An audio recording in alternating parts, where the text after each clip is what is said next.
Beriringan sama manipulasi secara supernatural, Project Bluebeam juga ngatur kekacauan global secara ekonomi dan geopolitik.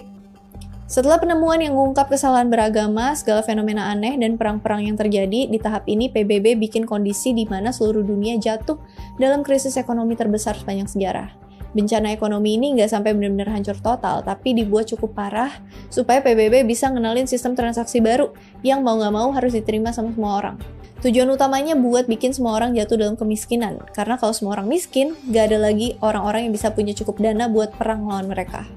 Mata uang di seluruh dunia hancur, sama sekali nggak ada harganya, sampai masyarakat benar-benar kesusahan buat sekedar beli sepotong roti.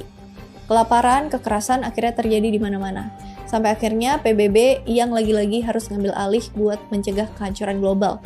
Sistem transaksi baru yang mereka ciptain semuanya dilakuin menggunakan sistem elektronik. Caranya bukan lagi pakai saldo kayak mobile banking, bukan lagi bayar pakai nominal sesuai nilai barang yang mau kita beli. Tapi ditetapkan apa yang bisa kita dapat sesuai jatahnya. Cara bertransaksinya nggak lagi bebas. PBB atau New World Government bikin sebuah dewan yang berwenang buat ngatur perekonomian dunia.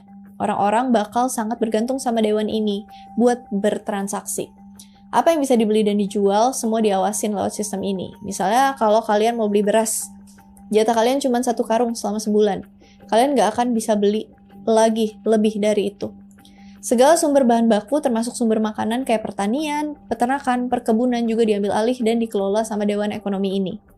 New World Order juga nanemin microchip ke semua hewan liar, burung-burung, dan ikan-ikan supaya sistem jatah ini tetap bisa terkontrol walaupun didapat dari alam liar.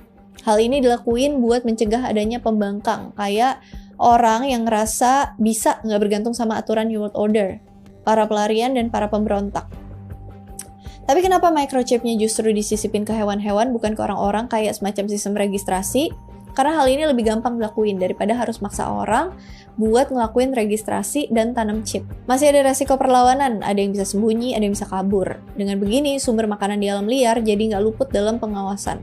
Kalau ada orang yang berburu atau mancing, microchipnya bakal melacak keberadaan orang itu. Mungkin bisa aja orang itu dapat 1 atau 2 yang nggak ada microchipnya, tapi nggak akan lama sampai akhirnya dia dapetin hewan yang ada microchipnya.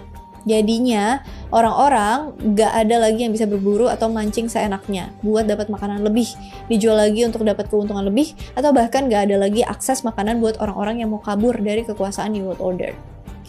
Bayangin, orang-orang yang mau membangkang, mereka nggak bisa dapat akses makanan, nggak bisa dapat fasilitas-fasilitas kayak kesehatan dan pendidikan, nggak bisa dapat akses transportasi dan lain-lain.